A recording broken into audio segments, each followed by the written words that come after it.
Hi, I'm Rob Eirich. Welcome to This Country Called Agriculture. On today's show, we're going to talk about production economics in the beef industry. And one of the key areas that we're going to talk about today is something called residual feed intake. And I've got Alison Sunstrum from GrowSafe with us today, and she's going to talk a little bit about the GrowSafe systems and how that can impact the production environment. So welcome, Alison, for coming on the show, and tell us a little bit about GrowSafe. Give us some background, and I think a few people in the industry have heard about you now. I'm quite certain of that. And tell us how the company got started and what its real core technology is about. Thank you, Rob. GrowSafe is a firm of engineers, computer scientists, and animal scientists. We don't take ourselves too seriously. We're really a bunch of geeks, nerds, and cowboys.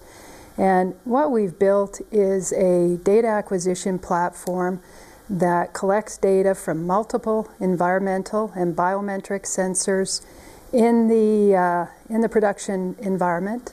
And we've built systems for beef cattle research, dairy, sheep, goats, which we don't often talk about, but we're developing technology that we hope will help producers make better decisions. Now, some of this technology is based upon animal behavior. It is. And that's a bit of an interesting piece there. You mentioned cowboy logic in a conversation earlier with me. Yes. Tell us how that works, how your technology is integrated with that logic. Sure. We've been developing technology now for about 23 years. We make a little bit of a joke that we're an overnight success after those 23 years. But basically what we've done is we've taken the knowledge that most producers have, most farmers have, and we've taken that knowledge and we've built it into computers. So essentially we're doing what an extremely good farmer can do with some assistance from animal science, and building that all together, we call that cowboy logic that we've built into our systems. Excellent. So let's get a little bit more in depth with it. Sure. Tell us how it works, why it should work. Okay. We were actually one of the first companies that tagged production livestock. We started using RFID in 1990, and we've tagged animals. We use an RFID tag, and we have an example of our system to show you. The first system that we developed is called a feed intake and monitoring system, and every animal is tagged with an RFID tag, and we're no strangers in Canada to the use of these kind of tags, but we tag every animal with an RFID tag, and we suspend a feed trough that has an RFID tag directly molded into an antenna molded directly into the rim of the trough. And that load cell, that trough is suspended on a series of load cells that measure to about a 30-gram resolution. So we measure everything that happens at the bunk, everything that an animal does when it's eating, and we match up the feed intake disappearance from that trough.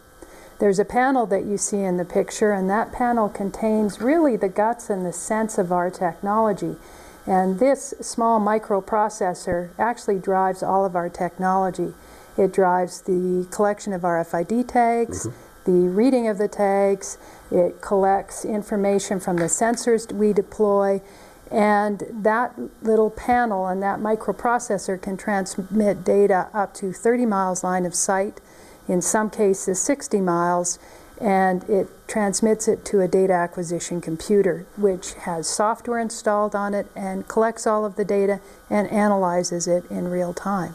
Fantastic. Now, real time is important because you're doing something very interesting with that data, aren't you? Yes. And tell us how you've developed the logic behind that data a little bit and why it should work and what you're looking for to do with it. This is really a big data acquisition platform. We're collecting data from the sensors and from the RFID tags every second of the day. Now, these are huge data sets that we're collecting, and if you just left all of this data on a computer and asked a producer to take a look at it, they probably couldn't do anything with it. But what we've done is we've created a series of routines that analyzes all of this data. And these routines run in the middle of the night, and in the morning, a producer will look and see how much an animal ate, how much he ate compared to his peer mates, and really a lot of the research about what we actually are looking at has been done in Alberta. I would say that Alberta has been a leader in this research, And what we're looking for is feed efficiency of animals. Excellent. Now, the other thing you're looking at is animal health. Absolutely. So tell us how this monitors animal health. Let's just take a look at the next slide that I brought you, Rob. What you're looking at right now is you're looking at the feed disappearance from a trough. And I'm not going to ask you to understand the graph, but each different colored dot is a different colored animal. And you're looking at the feed disappearance from one trough. Each little dot represents 1 second of data. And what you're actually seeing is you're seeing what we call a digital feeding signature. That black spike that you see in the trough, or that black spike that you see, is actually the pressure an animal's placing on the load cell. And you're also looking, and if you just take a look at the different colored patterns, you're seeing that patterns repeat and that there's different things occurring. Those spikes that animals are placing in the feed is actually aggression, or we're seeing that animals are putting a lot of pressure onto the load cell.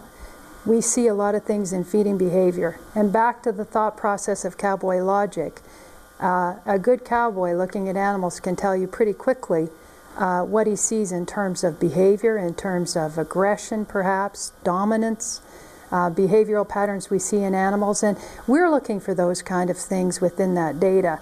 Oddly enough, when a producer takes a look at it, he can tell us more about what behavior we're seeing in our data from what he's looked at and just taking a look at animals out in the field. So there's a little bit of learning going on with some of the data, but it does relate back to actual behaviors that you could visually clue into if you're out checking the herd. Absolutely. So animals off feed for any length of time, this is probably more accurate than a visual inspection of that.